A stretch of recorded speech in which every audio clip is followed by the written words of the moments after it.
व्यवहार सूत्र का द्वितीय अध्याय का आज अंतिम सूत्र है, लेकिन कल किसी ने याद ही नहीं दिलाया कि एक सूत्र हमारा छूट गया था 50 नंबर का। कल हमने 51, 52 ले लिए, 50 नंबर का छूट गया था, हम उसे पहले ले लेते हैं, फिर 53 लेंगे। दोनों हाथ हृदय कमल पर बोलिए द्वादशांग जिनवानी माता की जय जय जय। मोक्ष मार्गस्य नेतारं भेत्तारं कर्मभूभुतां ज्ञातारं विश्वतत्त्वानां वन्दे तद्गुणलब्धये, वन्दे तद्गुणलब्धये। बोलिए आचार्य उमा स्वामी महाराज की जय। ग्रंथाधिराज ग्रंथ तत्वासुत मोक्ष शास्त्र ग्रंथ की जय जय जय। शेयर करते हैं हम 50 नंबर सूत्र, जिसमें वेदों की चर्चा हमने कल भी की थी, आज वापस से हम कर लेंगे। वेदों की चर्चा हम करेंगे। कल हमने बताया था आपको वेद कितने होते हैं।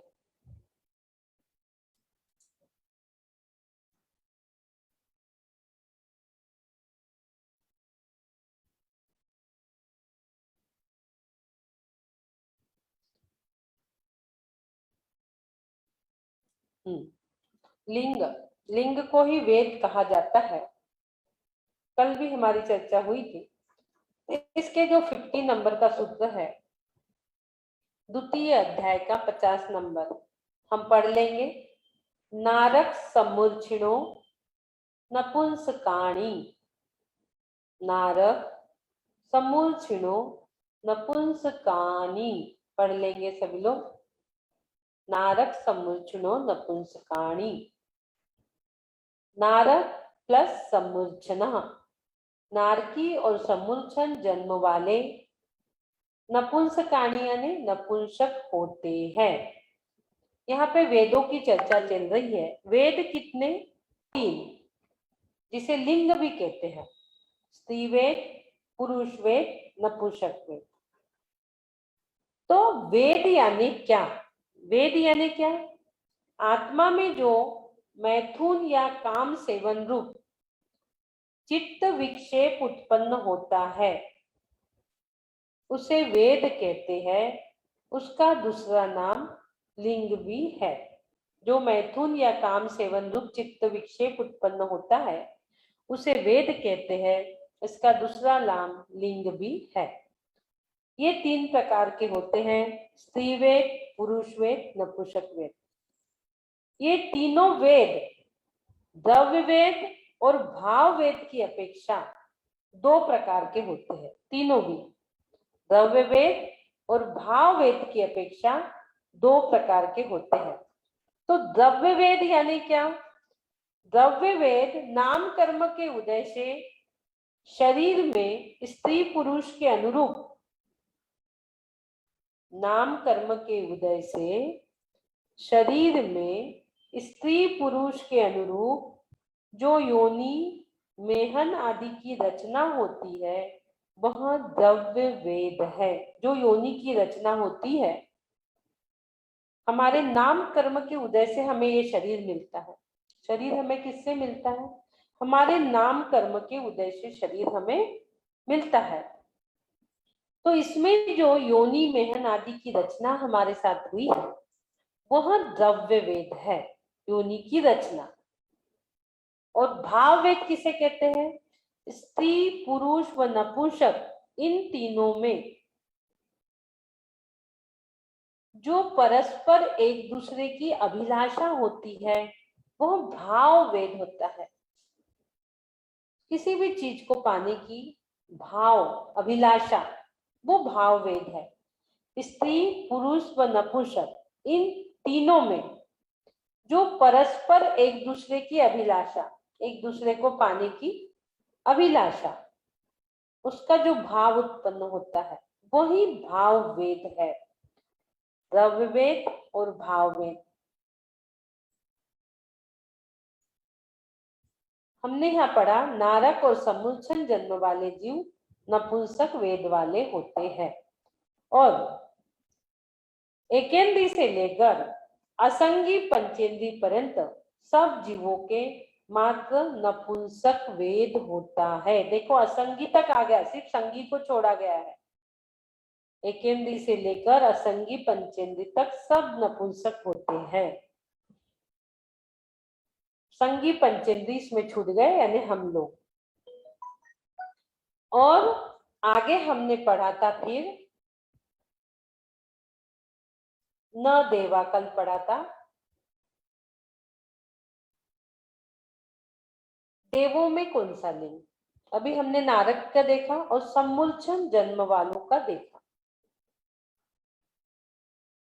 नारकी और सम्मुलचन जन्म वाले नपुंसक वेद वाले होते हैं, ये हमने देखा। अब देवों का क्या है? न देवा नपुंसक नहीं होते, अर्थात पुरुष और स्त्री लिंग होते हैं। दो लिंग देवों के होते हैं और शेषास्त्री वेदा, शेष जो भी है वो गर्भज, मनुष्य और तिर्यन तीनों वेद वाले होते हैं। हमने नारक का देख लिए जो समूलचन जन्म वाले होते हैं। उसके बाद देवा न देवा जो पुरुष और स्त्री दो लिंग वाले होते हैं, नपुंसक वाले नहीं होते। न यानी नपुंसक जो ऊपर दिया गया है, तो देव नपुंसक नहीं होते, पुरुष और स्त्रीलिंग वाले होते हैं।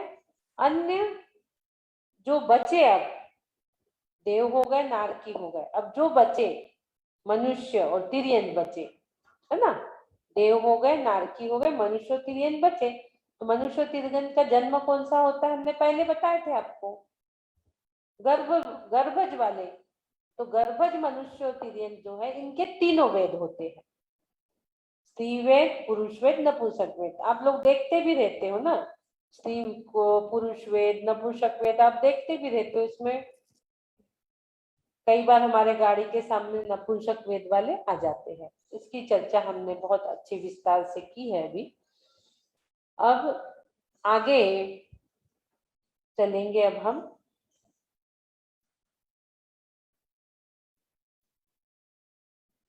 वेदों की चर्चा के बाद तीन प्रकार के हमारे जो वेद, स्त्री वेद, पुरुष वेद, नपुंसक वेद, स्त्रीलिंग, पुल्लिंग व नपुंसक लिंग, कौन सी गतियों में कौन सा लिंग, किसके कौन से, नारकी का कौन सा, देवों का कौन सा, मनुष्य का और तिर्यंज का। इसके बाद अब हमारी चर्चा आती है, बोलिए द्वादशांग जिनवानी माता की जय जय जय। मोक्ष मार्गस्य नेतारं भेत्तारं कर्म भूभुतां ज्ञातारं विश्वतत्त्वानां वन्दे तद्गुणलब्धये, वन्दे तद्गुणलब्धये। बोलिए आचार्य उमा स्वामी महाराज की जय। ग्रंथादिराज ग्रंथ मोक्ष शास्त्र तत्वार्थ सूत्र ग्रंथ की जय जय जय। आपके सामने स्क्रीन पर आ रहा है, शेयर कर रही हूँ तत्वार्थ सूत्र को, जिसमें हमने द्वितीय अध्याय के माध्यम से सबसे पहले अपने ही भावों की चर्चा की। 5 हमारे भाव, औपशमिक छाई को भावों मिश्रस्य जीवस्य स्वतत्व मोदायिक परिणामी कौच, उसके हमने फिर 53 भाव देखे। 53 भावों के बाद हमने उपयोगो लक्षणम, हमने उपयोग देखा जीव का। फिर कितने प्रकार के जीव है यह देखा। जीवों के बाद हमने उनकी जन्म देखा कि जन्म कितने प्रकार के हैं, गर्भ, सम्मूर्छन, उत्पाद। और शरीरों की चर्चा कि हमारे शरीर कितने हैं, 5 शरीर है और उसके विशेष लक्षण और विशेषताएं हमने उसमें देखी। आगे हमें वेदों की चर्चा इसमें आ रही है। लिंग की चर्चा, वेद यानी लिंग, जैसे स्त्री वेद, पुरुष वेद, नपुंसक वेद, ऐसे हम जो बोलते हैं। आपको सरल सहज एक शब्द में आपको बता दूं, वेद यानी लिंग। आगे हम देवों के लिंग की चर्चा 51 नंबर के सूत्र के माध्यम से हम देख रहे हैं। फिर कौन से में कौन सा वेद है? देखिए सूत्र पढ़ेंगे हम लोग। न देवा, इसमें 2 बिंदु आगे है, ह का उच्चारण जरूर आएगा। न देवहा, पढ़ लीजिए सभी लोग। न देवहा, हाँ, न देवहा यानी देव नपुंसक नहीं होते, अर्थात पुरुष और स्त्री लिंग होते हैं। देवों के कौन से लिंग हो गए? पुरुष लिंग और स्त्री लिंग, यानी पुरुष वेद यानी स्त्री वेद। देवों के 2 वेद हो गए। देवों के कौन से वेद हो गए? 2। नपुंसक वेद देवों में नहीं है। देवगति में नपुंसक वेद नहीं है, सिर्फ 2 वेद है। ये आप लिख लीजिए या अपने माइंड में अंडरलाइन कर लीजिए। न देवाहा।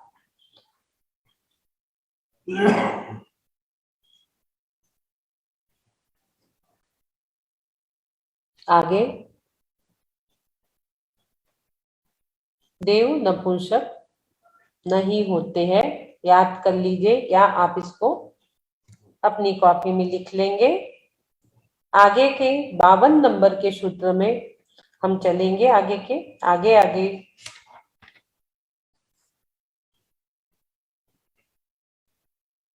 देवांगनाओं की उत्पत्ति 2 सौधर्म और ऐशान, जो प्रथम और द्वितीय 2 जो स्वर्ग है, इन प्रथम 2 स्वर्गों तक ही है। उनका अस्तित्व जरूर 16वें स्वर्ग तक है। सीता जी की जीव ने जाकर 3रे नरक में, सीता जी की जीव जो है वो 16वें स्वर्ग में है, उनका अस्तित्व 16वें स्वर्ग तक है। उसने नरक में जाकर रावण को, लक्ष्मण को संबोधन किया, सम्यक दर्शन की प्राप्ति में निमित्त बने।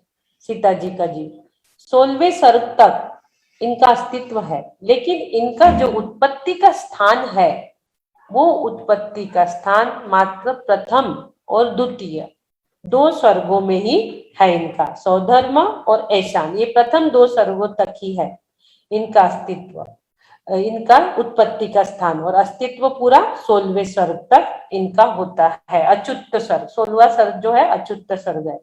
देवगति के जीवों में 16वें स्वर्ग तक ही 2 वेद माने गए हैं।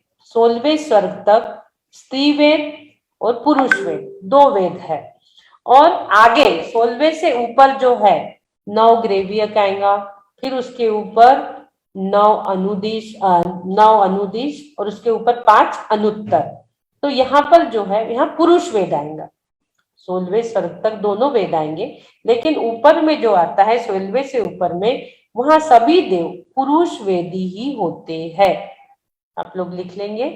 16वें स्वर्ग से ऊपर 9 ग्रेव्य, 9 अनुदिश और 5 अनुत्तर आते हैं, वहां पर मात्र पुरुष वेद ही है।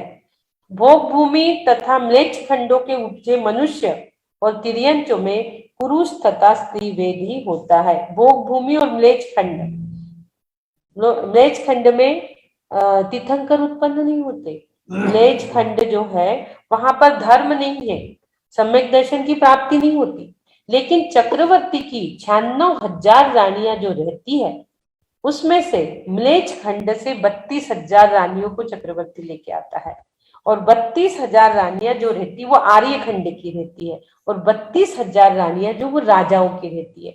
ऐसी चक्रवर्ती की 96,000 रानियां रहती है। वहां से वो 32,000 रानियां लेके आते हैं, यहाँ पर वो धर्म कर्म सब करेंगी, लेकिन वहां म्लेच्छ खंड में ना धर्म है, न तीर्थंकर का जन्म होता, न सम्यक दर्शन की प्राप्ति होती है, वहां कुछ भी नहीं होता। उनके पुत्र यहाँ आएंगे और फिर वे सम्यक दर्शन की प्राप्ति आदि कर सकते हैं। इस प्रकार से हमने 51 नंबर समझा। आगे हम चलेंगे 52 नंबर सूत्र की ओर। अन्य कितने लिंग वाले हैं? हमने न देवा यानी सिर्फ देवों का लिंग जाना, अब अन्य जो है उनके भी लिंग और वेद की चर्चा हमें बताइए। द्वाद्वाद नाम का जो साधक था उसने फिर उमा स्वामी से एक क्वेश्चन कर दिया, और उमा स्वामी ने 52 नंबर के सूत्र को रच दिया। एक पे एक जैसे उमा स्वामी उसको आंसर देते हैं, वो साधक जो है द्वादवाद नाम का, वो फिर उस पे क्वेश्चन कर देता है। ऐसे ही करते करते 10 अध्यायों की रचना तत्वार सूत्र में हो गई। तो अब आगे फिर उनने एक क्वेश्चन कह दिया कि न देवा तो हो गया, देवों के तो पुरुष वेद और स्त्री वेद आपने बता दिए, लेकिन शेषास्त्री वेद, हाँ बाकी जो वेद है, बाकी जो लिंग है अन्य, वो कितने वाले हैं, अन्य अन्य लोगों के भी बताइए। देवों के हो गए, मनुष्य के बताइए, तिर्यंच के बताइए, नारकियों के बताइए। ऐसा फिर उनके मन में सवाल आ गया। आप लोग के भी मन में क्वेश्चन आना चाहिए। आप लोग भी अपने अंदर अंदर क्वेश्चन तैयार करके रखिए, उसे लिखिए और सेशन के बाद हमसे पूछिए। क्वेश्चन आपके अंदर उपजना चाहिए, क्वेश्चन पूछना आना चाहिए आप लोगों को। हाँ, पढ़ लेंगे 52 नंबर का सूत्र। शेषास्ति वेदः, शेषास्ति वेदः, सभी लोग पढ़ लीजिए। शेषास्ति वेदः, शेषः, शेषा यानी शेष। अब शेष क्या बचे? गर्भज, मनुष्यज, तिर्यंच। शेष में कौन बच गया? गर्भ जन्म वाले, मनुष्य और तिर्यंच। त्रिवेदा, त्रिवेदा यानी तीनों वेद वाले होते हैं। हम लोग देखते हैं ना हमारे संसार में, मनुष्य भी है, स्त्री भी है, और नपुंसक को भी हम कभी कभी देखते हैं, गाड़ी रोक लेते हैं हमारे और मांगने लगते हैं कुछ कुछ नपुंसक लोग। तो यहाँ बता रहे कि शेष जो है वो तीनों वेद वाले होते हैं। शेषास्त्री वेदा, पुरुष वेद, स्त्री वेद, नपुंसक वेद, बचे हुए मनुष्य और तिर्यंच। तो अब पुरुष वेद यानी क्या? अब यहाँ हमें मन में विचार आता है कि ये पुरुष वेद, स्त्री वेद, नपुंसक वेद क्या है? तो पुरुष वेद यानी क्या हो गया? जिस कर्म के उदय से स्त्री के प्रति काम सेवन का भाव उत्पन्न होता है वह पुरुष वेद है। पुरुष का स्त्री में रमण करना, ये पुरुष वेद हो गया। पुरुष का स्त्री में रमण करना, जिस कर्म के उदय से स्त्री के प्रति काम सेवन का भाव उत्पन्न होता है वह पुरुष वेद है। आप लोग लिख लेंगे। और आगे स्त्री वेद, जिस कर्म के उदय से पुरुष के प्रति मैथुन या काम सेवन का भाव उत्पन्न होता है वह स्त्री वेद है।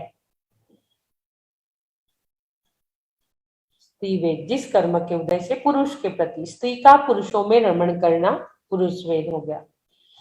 उसके बाद नपुंसक वेद, जिस कर्म के उदय से जीव स्त्री व पुरुष दोनों के साथ काम सेवन की इच्छा करता है और संतान की उत्पत्ति के अयोग्य होता है उसे नपुंसक वेद कहते हैं। जो संतान प्राप्त नहीं कर सकता वो नपुंसक कहलाता है। और जिस कर्म के उदय स्त्री को पुरुष में और पुरुष को स्त्री में, दोनों के साथ काम सेवन की इच्छा करता है, स्त्री और पुरुष में, वह संतान उत्पत्ति का तो अयोग्य है, संतान तो उत्पत्ति नहीं कर सकता, लेकिन उसमें सेवन करने की बात करता है, तो वो हो गया नपुंसक वेद। ऐसे आगम में इन तीनों वेदों का क्रमशः बताया है, लेकिन इसको एक उदाहरण भी दिया है कि पुरुष वेद का जो विकार है उसको किसका उदाहरण दिया है? पुरुष वेद का विकार सबसे कम समय इसका दिया है तृण की अग्नि। जैसे तृण यानी घास के फूल की अग्नि जैसा यह होता है। यह प्रकट भी शीघ्र होता है और शांत भी शीघ्र हो जाता है। हाँ, उसके बाद स्त्री वेद का विकार, स्त्री वेद का विकार को जो उदाहरण दिया है वो कंडे की अग्नि के समान दिया है। कंडा आप लोग समझते हो? कंडा यानी गाय का जो गोबर रहता है, तो पहले के लोग अभी भी गांव में गाय का गोबर उठाते हैं और उसको गोल गोल बनाकर एक आकार में बनाकर उसको सुखाते हैं। सुखाने के बाद वो अग्नि जलाने के लिए जो काम आता है गाय का गोबर। गाय एक अर्थशास्त्रीय है, गाय के हर एक चीज हमारे उपयोग की है, मल मूत्र सारी चीज हमारे उपयोग की, कितनी औषधियां उससे बनती है। गाय एक अर्थशास्त्रीय है हमारे लिए। तो गाय का जो गोबर है उससे जो बनता है उसे कंडा कहते हैं। तो स्त्री का जो विकार है, स्त्री विकार के लिए यहाँ पर आचार्य ने जो उदाहरण दिया है वो दिया है कंडे की अग्नि। क्यों? क्योंकि यहाँ शीघ्र ही होता है और शांत भी शीघ्र हो जाता है। स्त्री वेद का विकार बहुत तेज अंगार जैसा, जो प्रकट भी जल्दी नहीं होता और न जल्दी शांत होता है। स्त्री वेद का विकार न प्रकट होता है जल्दी, न जल्दी शांत होता है, ठंडे की अग्नि के समान। उसके बाद नपुंसक वेद का विकार, नपुंसक वेद के विकार को उदाहरण दिया है ईट का। ईट हम जो मकान बनाते हैं, अवा भी कहते हैं, अवा की अग्नि जैसे बहुत तेज व अत्यंत कलुषित होती है। वो कैसी होती है अग्नि? ईट में, ईट को जहां तपाया जाता है वो एकदम अत्यंत तेज और कलुषित, इसकी कामाग्नि बहुत समय तक बनी रहती है नपुंसक वेद की। इस प्रकार से हमारे 51 और 52 दो सूत्र इसमें इस प्रकार से उदाहरण देकर जो बचे हुए नारकी, समूलक्षणों, वेदों, भोग, भूमि के तिर्यंत, म्लेच्छ खंडों के स्त्री पुरुषों से बचे हुए संसारी जीव अर्थात आर्य खंड के संगी, असंगी, गर्भज, तिर्यंच और मनुष्य तीनों वेद वाले होते हैं। जो संसारी जीव है वो इस प्रकार से तीनों वेद वाले होते हैं। पहले हमने देख लिया नारद का, देवों का, और अब जो आया है ये शेषास्त्री वेदा, यानी संसारी जीव अर्थात आर्य खंड के संगी, असंगी और गर्भ जन्म वाले तिर्यंच और मनुष्य तीनों वेद वाले होते हैं। इस प्रकार से दो हुआ। हम आगे चलेंगे। हमारा आगे का सूत्र 53 नंबर का सूत्र, जिसमें पूर्ण आयु अकाल मृत्यु न होने वाले प्राणी, पूर्ण आयु वाले प्राणी जिसमें अकाल मृत्यु नहीं होती, उनकी चर्चा है। थोड़ी ये चर्चा लंबी है, समय हमारा हो रहा है, हम कल ले लेंगे इसको। कल हम हमारी चर्चा आगे की 53 नंबर की, तो हमारा द्वितीय अध्याय कल हमारा कंप्लीट हो जाएगा। परसों आपको पूरा सबको बोल के बताना है। जब तक पूरे लोग नहीं मुझे सुनाएंगे तब तक मैं आगे तीसरा अध्याय दिवाली के बाद ही शुरू करूंगी। सबको परीक्षा देना है, ओरल एग्जाम सबकी होंगी, सबसे क्वेश्चन आंसर द्वितीय अध्याय के, जैसा प्रथम अध्याय में हुआ था वैसे ही एग्जाम आपका द्वितीय अध्याय का होगा। सब लोग अच्छे से समझ गए, अच्छे से पढ़ना आ जाएगा तो हम आगे तीसरा अध्याय दिवाली के बाद प्रारंभ करेंगे। तो कल 53 नंबर अंतिम सूत्र द्वितीय अध्याय का हम करके समाप्त करेंगे, और 25 तारीख है कल। उसके बाद 26 तारीख से पूरा दिवाली तक आप लोग का रिवीजन चलेगा। आप लोग को याद करके आना है, याद करके बिना देखे बोलना है और पूरा पढ़ के आना है। तो हम कोई भी क्वेश्चन कभी भी किसी से भी अनम्यूट करके पूछेंगे। बोलिए द्वादशांग जिनवानी माता की जय। सभी जीव वेद रहित ही हो जाए, इसी भावों के साथ आज मैं अपनी वाणी को विराम देते हुए बोलिएंगे द्वादशांग जिनवानी माता की जय जय जय। चलते हम हमारे प्रतिक्रमण और जिनवानी स्तुति की ओर। जिनवानी स्तुति। जावानी के ज्ञान से सूझे लोकालो, सोवाणी मस्तक नमो सदा देत हूँ धो।